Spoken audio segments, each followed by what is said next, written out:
विद्यार्थी मित्रांनो, नमस्कार. HSC व्होकेशनल म्हणजेच उच्च माध्यमिक व्यवसाय अभ्यासक्रमाच्या ऑटोमोबाईल टेक्नॉलॉजीच्या ऑनलाईन अभ्यासक्रमामध्ये आपल्या सगळ्यांचं स्वागत आहे. मित्रांनो, ऑटोमोबाईल टेक्नॉलॉजी ह्याच्यामध्ये पेपर फर्स्ट म्हणजे ऑटोमोबाईल व्हेकल टेक्नॉलॉजी, त्यानंतर पेपर सेकंड जो आहे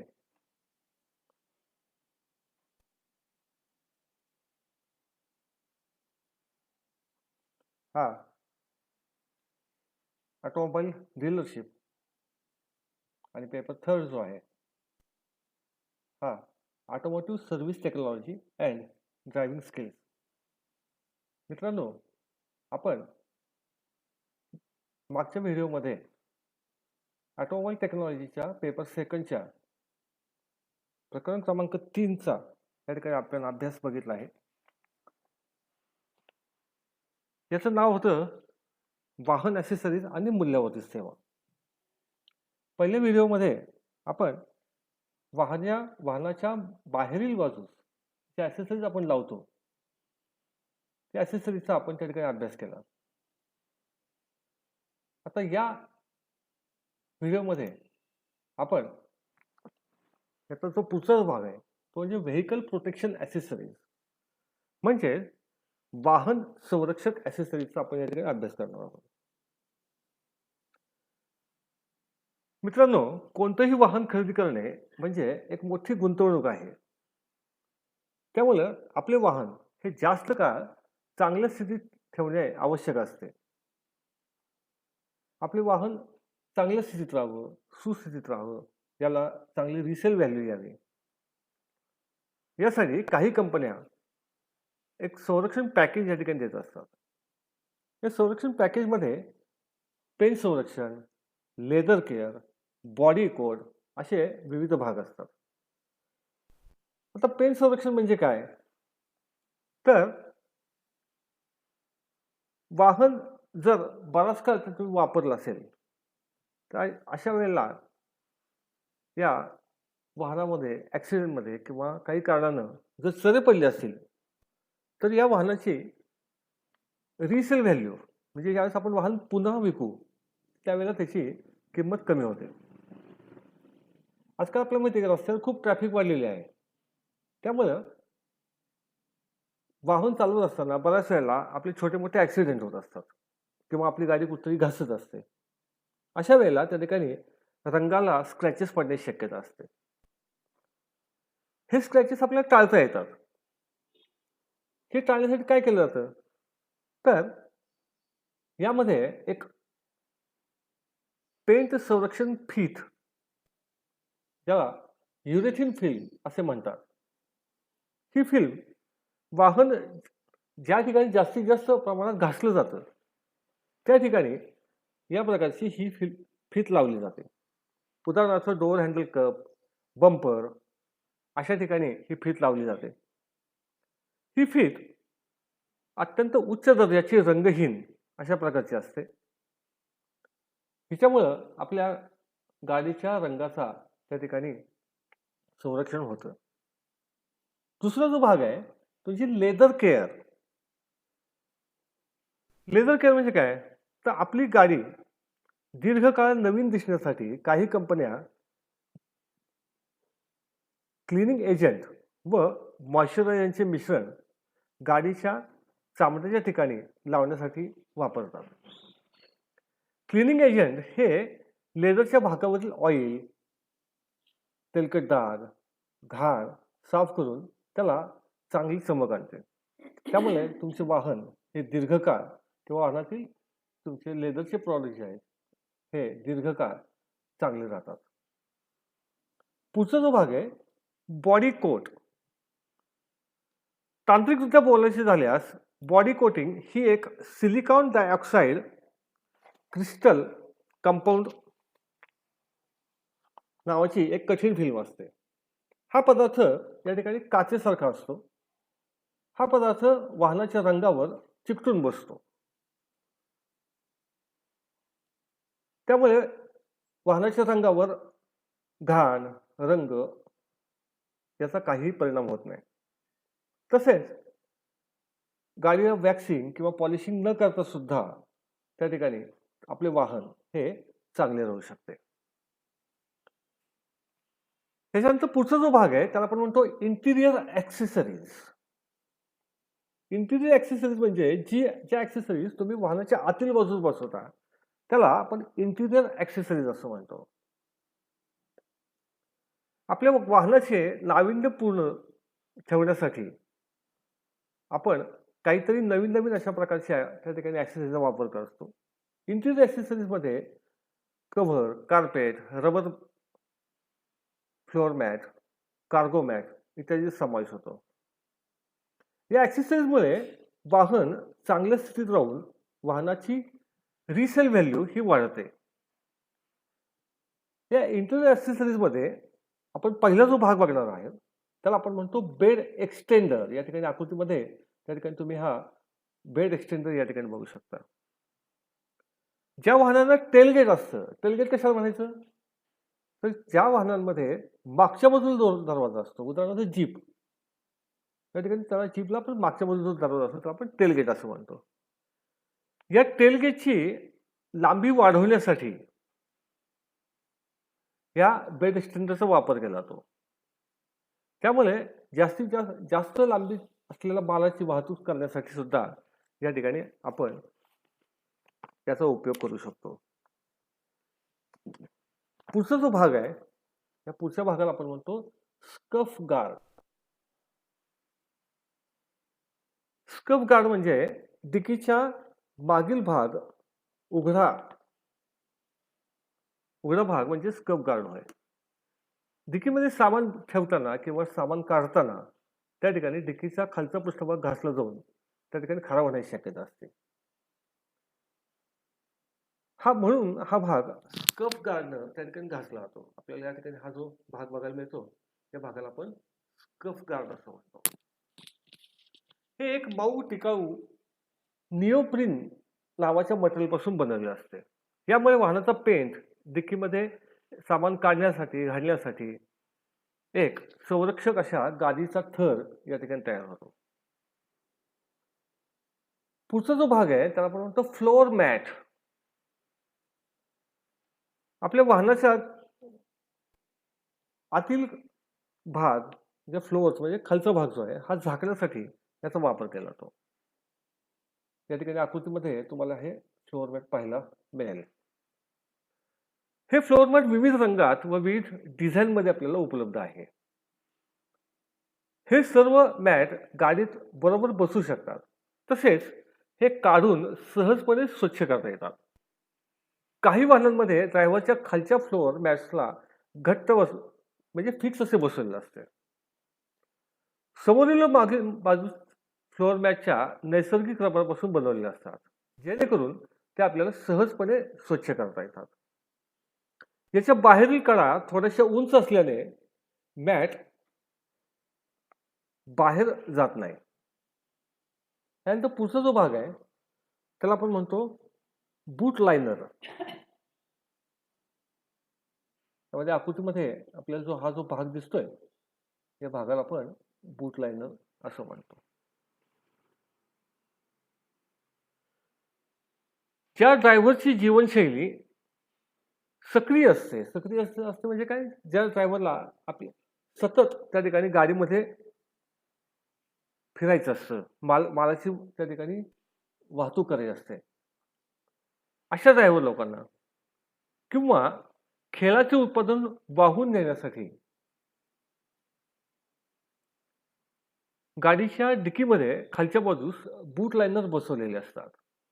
हे लवचिक व टिकाऊ पॉलिथिन पासून बनलेले असतात. तसेच यामुळे घाण, चिखल हे अडवून ठेवले जाऊन गाडीच्या डिकी यामुळे खराब होत नाही. मित्रांनो, पुढचा जो भाग आहे त्याला आपण म्हणतो रिव्हर्सिंग कॅमेरा.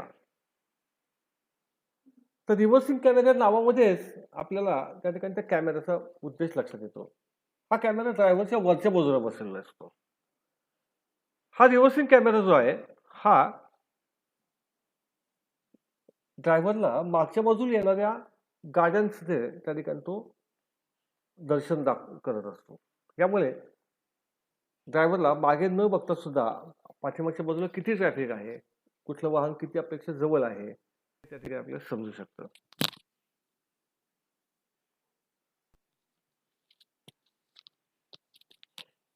काही वाहनांमध्ये रिव्हर्सिंग कॅमेरा आणि विद्युत चुंबकीय कॅमेरा हा एकत्रच असतो. आता याचा उपयोग काय? तर ज्यावेळेस तुम्ही गाडी रिव्हर्स घेत असता त्यावेळेला हा रिव्हर्सिंग कॅमेरा तुम्हाला तुमच्या गाडीचं मागील दृश्य हे सहजपणे रेकॉर्डिंग करून तुमच्या समोर असणाऱ्या विद्युत चुंबकीय आरशामध्ये त्या ठिकाणी तुम्हाला त्याचं दर्शन घडवतो.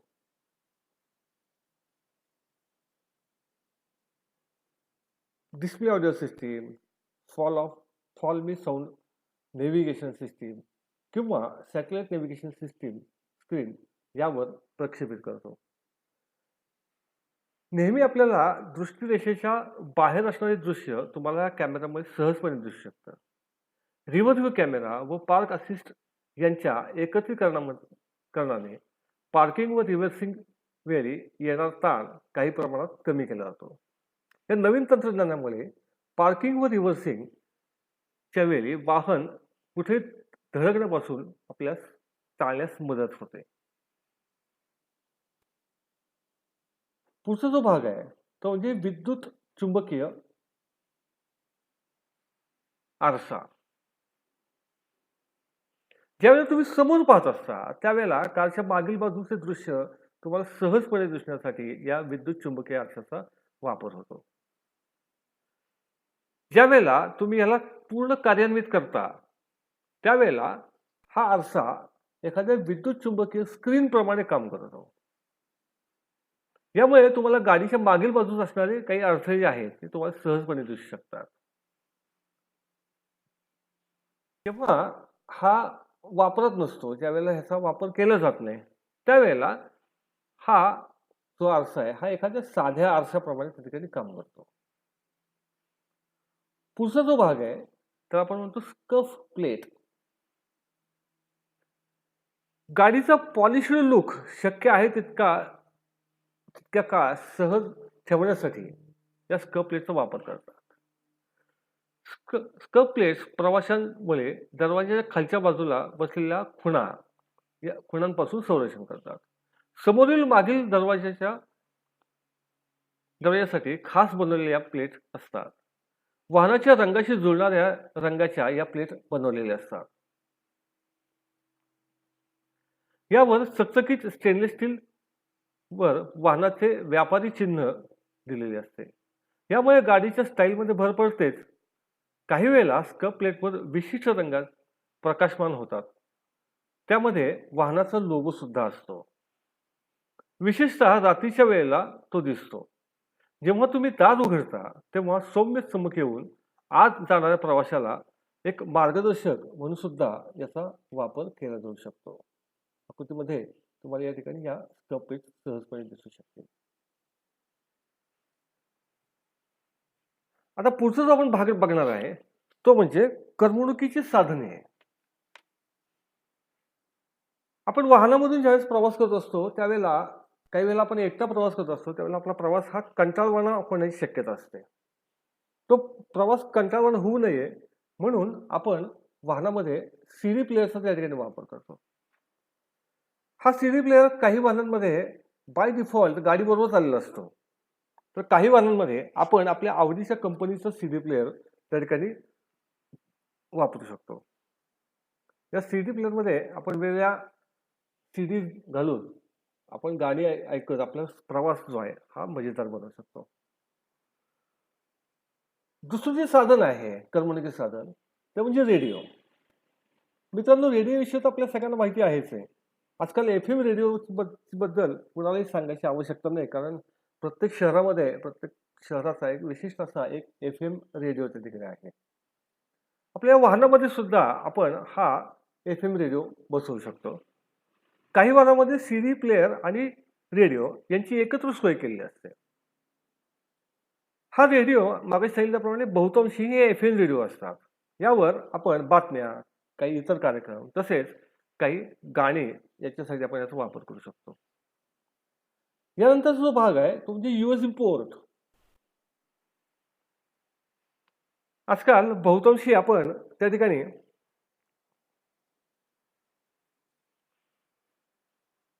पेनड्राईव्हचा आपण वापर करतो. या पेनड्राईव्हसाठी या ठिकाणी हे USB पोर्ट दिलेलं असतं. या USB पोर्टमध्ये आपण आपल्या मोबाईल सुद्धा जोडून आपल्या मोबाईलमधली गाणी सुद्धा त्याकडे सहजपणे ऐकू शकतो. त्यानंतर पुढचा जो भाग आहे या भागाला म्हणतो ब्लूटूथ.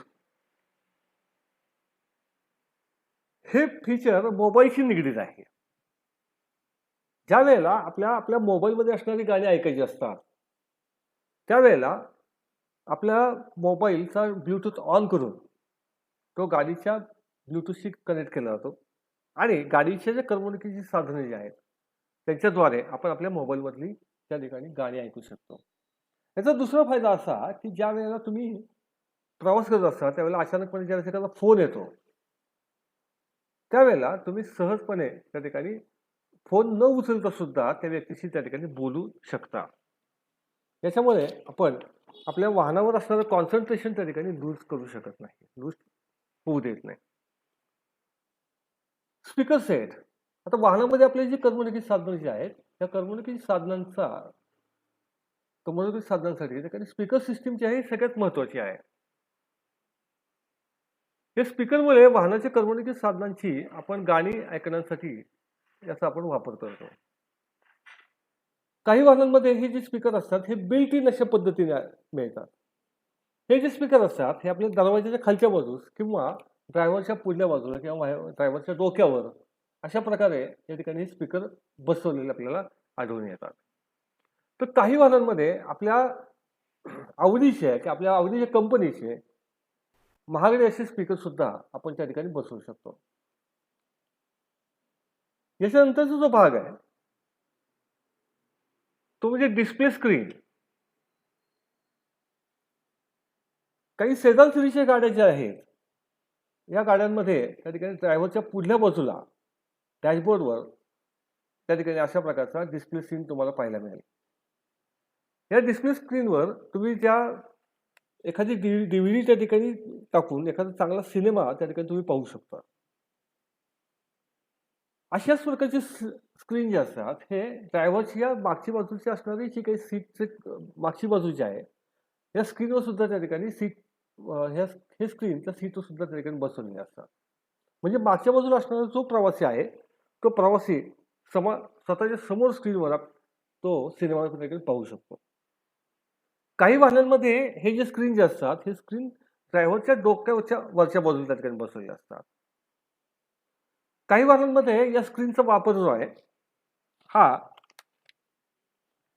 त्या ठिकाणी नेव्हिगेशन सिस्टीम मध्ये असण्यासाठी त्या ठिकाणी वापर करतात. मित्रांनो, या करमणुकीच्या साधनानंतरचा जो पुढचा जो भाग आहे तो म्हणजे वाहनावर बसवलेल्या ॲक्सेसरीज व मजुरी यावर आधारित दुरुस्तीची किंमत काढणे. मित्रांनो, आपल्याला माहिती आहे ज्या वेळेला आपल्या गाडीचा ॲक्सिडेंट येतो किंवा त्या ठिकाणी एखादी नवीन ॲक्सेसरीज आपण त्या ठिकाणी गाडीवर बसवतो त्यावेळेला त्या ॲक्सेसरीज बसवण्यासाठी तो दुकानदार त्या ठिकाणी त्याची किंमत घेत असतो. आता ही घेतली जाणारी किंमत जी आहे ही किंमत कशावर अवलंबून असते तर यामध्ये आपण पहिली जे बोलून बघतोय ती म्हणजे कामगाराची मजुरी. आता जे ॲक्सेसरी तुमच्या वाहनावर तुम्ही बसवणार आहात ते बसवण्यासाठी जो कामगार ते ॲक्सेसरी बसवणार आहे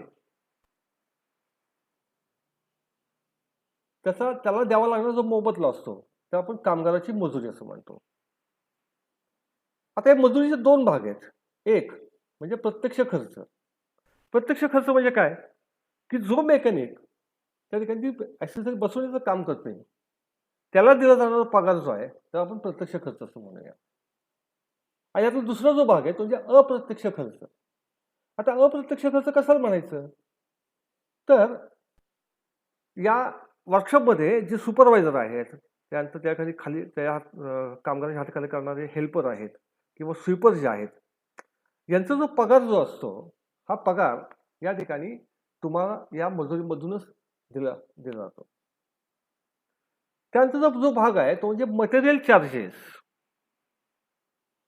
मटेरियल चार्जेस म्हणजे काय? तर वाहनाची दुरुस्ती करण्यासाठी किंवा जे ॲसेसरी वाहनामध्ये बसवायचे आहेत, त्या ॲसेसरीजचा जो खर्च आहे, त्याला आपण मटेरियल चार्जेस असं म्हणतो. आता या मटेरियल चार्जेसमध्ये सुद्धा 2 प्रकार आहेत. त्यातला पहिला जो प्रकार आहे तो म्हणजे प्रत्यक्ष खर्च. प्रत्यक्ष खर्च म्हणजे काय? तर जे ॲसेसरीज किंवा जो पार्ट तुमच्या गाडीवर जो बसवला आहे, त्याची प्रत्यक्ष किंमत जी आहे,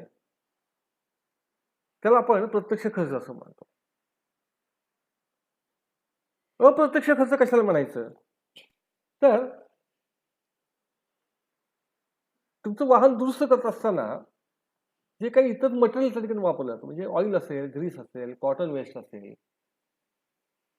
तर याचा जो खर्च आहे, हा खर्च या प्रत्यक्ष खर्चामध्ये मिसळून हे मटेरियल चार्जेस त्या ठिकाणी तयार केले जातात. याशिवाय तिसरा जो खर्च आहे त्याला आपण इतर खर्च असं म्हणतो. इतर खर्च म्हणजे काय?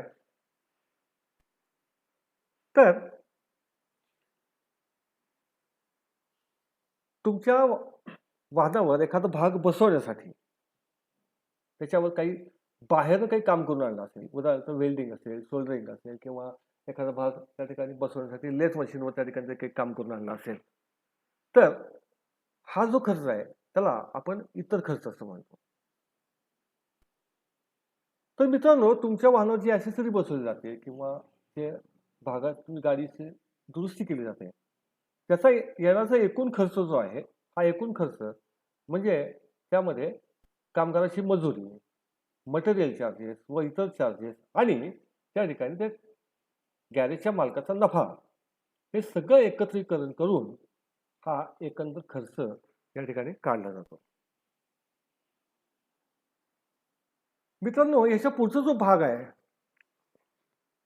त्याला म्हणतात मूल्यावर्धित सेवा. तर मूल्यावर्धित सेवा कशाला म्हणायचं? तर ज्या वेळेला गाडीमध्ये ग्राहकांच्या आवडीचे पार्ट व सेवा हे गाडीच्या वैशिष्ट्यांमध्ये भर घालून ग्राहकाला विकले जातात, त्यावेळेला त्या गाडीची किंमत वाढते. अशा सेवांना आपण मूल्यावर्धित सेवा असं म्हणतो. या सेवा ज्या आहेत या डीलरकडून दिल्या जातात.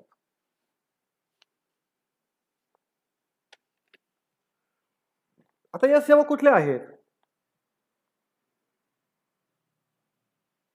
तर पहिलं जो आहे सेवा जी आहे ते आपण म्हणतो गंजरोधक, म्हणजे त्या ठिकाणी अँटी रस्ट ट्रीटमेंट.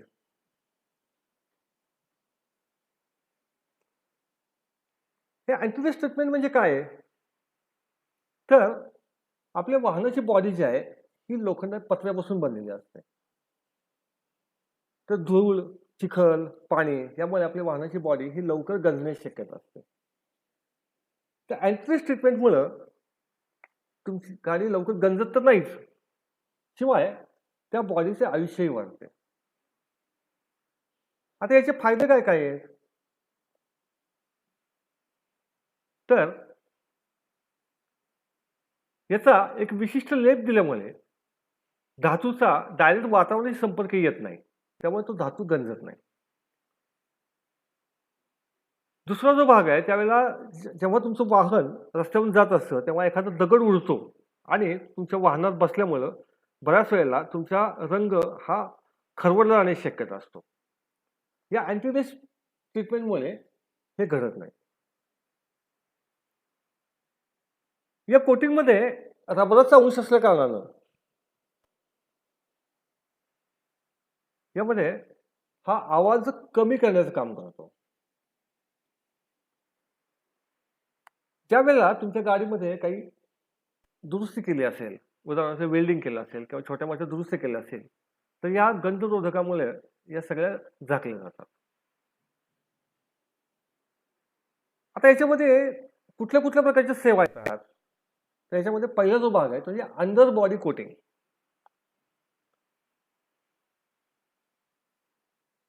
यामध्ये वाहनाच्या आतील भागात एक रासायनिक लावले जाते. या रसांमुळे वाहनाच्या आतील भागावर म्हणजेच ट्रंक, व्हील वेल इत्यादी भागांवर एक लेप लावला जातो. या कामासाठी मूल्यावर्धित सेवा देणाऱ्या कंपन्यांचे दर हे गाडीनुसार ठरले जातात. दुसरा जो भाग आहे तो म्हणजे इंटरनल कोटिंग. इंटरनल कोटिंगमध्ये वॅक्स सारखे पदार्थ असतात. यामध्ये बहुतांशी गंजविरोधी रसायने असतात. वाहनाच्या पोकळ भागात उदाहरणार्थ डोअर स्क्रीन, फेंडर्स, फ्रेमचा आतील भाग या ठिकाणी याचं कोटिंग केलं जातं. याचा पुढचा जो भाग आहे म्हणजे full body coating. Under body coating, antirust व इंटरनल पॅनल कोटिंग यांचे एकत्रीकरण म्हणजे फुल बॉडी कोटिंग होय. यामुळे तुमचे सगळं वाहन जे आहे हे या ठिकाणी सुरक्षित होते. Car detailing. तुमची कार नेहमी नवीन दिसण्यासाठी कार डिटेलिंगची एक वैशिष्ट्यपूर्ण प्रक्रिया केली जाते. या प्रक्रियेमुळे गाडीचा रंग फिका तर होत नाहीच, याशिवाय कारचे आतील सर्व भाग हे घाण, डाग, धब्बे इत्यादीमुळे खराब होत नाहीत. तसेच ते सहजपणे स्वच्छ होऊ शकतात. यातील पुढचा जो भाग आहे तो म्हणजे एक्सटिरियर इनरिचमेंट ट्रीटमेंट.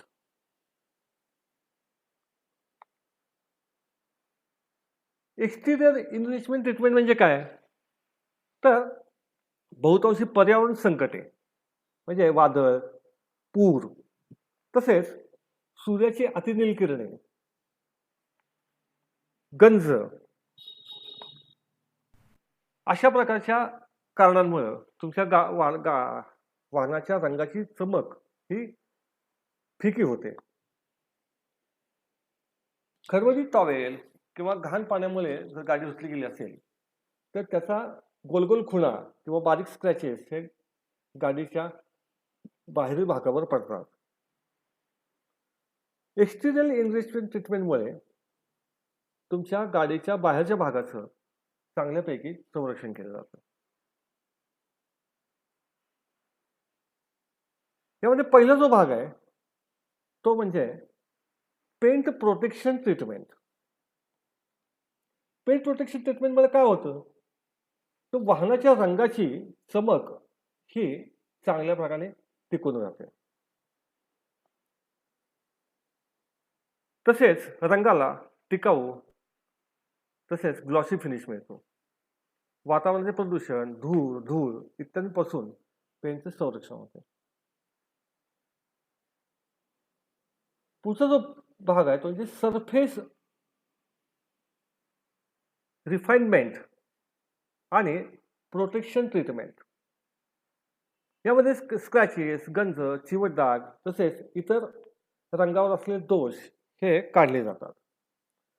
अतिप्रखर, चकचकीत, टिकाऊ अशा प्रकारचा चांगला फिनिश या रंगाला मिळतो.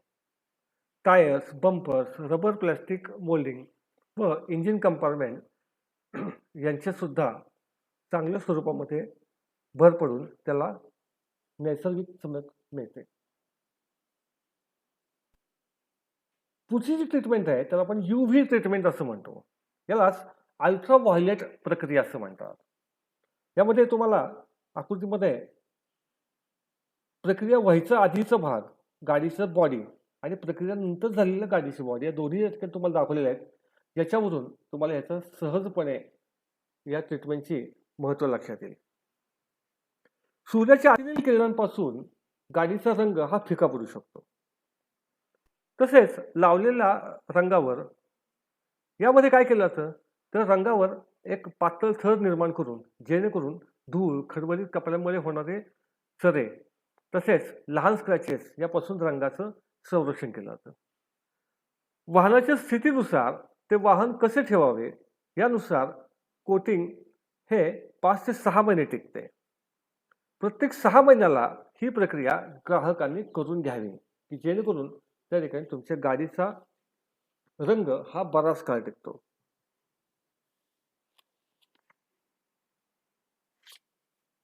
पुढचा जो भाग आहे, या भागाला आपण म्हणतो हेडलाईट रिस्टोरेशन. आकृतीमध्ये तुम्हाला रिस्टोरेशन करायच्या आधीचं हेडलाईट आणि रिस्टोरेशन केल्यानंतरचा हेडलाईट या ठिकाणी आपल्याला या ठिकाणी पाहायला मिळतो. हेडलाईटचे कव्हर नवीन करून देण्याची जी प्रक्रिया आहे याला आपण हेडलाईट रिस्टोरेशन असं म्हणतो. याच्यामध्ये काय होतं तर हेडलाईटची दृश्यमानता वाढते. तसेच हेडलाईटच्या काचावर जडपाणी, गंज यामुळे तुमच्या हेडलाईटचा लाईट हा कमी होतो. तो काढला जाऊन हेडलाईट हा चांगल्या प्रकारे चमकतो. यामध्ये जमलेला गंज काढून लाईटचा मार्ग जास्तीत जास्त मोकळा केला जातो. विद्यार्थी मित्रांनो, आजच्या या सेशनमध्ये आपण वाहनाच्या इंटरनल ॲक्सेसरीज तसेच वाहनाच्या रंगाच्या ज्या संरक्षक अशा प्रकारच्या ज्या काही प्रक्रिया आहेत या बघितल्या. या आपल्याला या ठिकाणी समजल्या असतील. असे करून मी थांबतो. धन्यवाद.